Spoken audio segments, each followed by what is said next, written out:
माहनामा दरियाफ्त से इंतखाब की सीरीज के सिलसिले में दरियाफ्त के शुमारा नंबर 9 से गज़लें मुंतखब की गई हैं।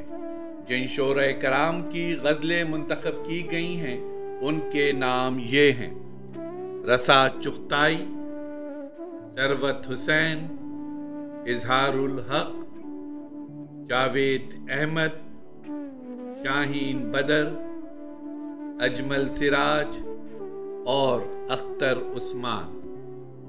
इन शोरे कराम की गज़लें अलहदा अलहदा पेश की जा रही हैं। समाअत फरमाइए।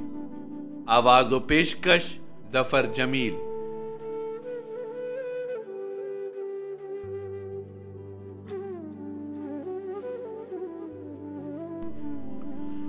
गज़ल रसा चुग़ताई। आती है शाम किस नगर से, तकता हूँ राह दोपहर से। देता हूँ जान किस तरह मैं, करता हूँ ज़ीस किस हुनर से।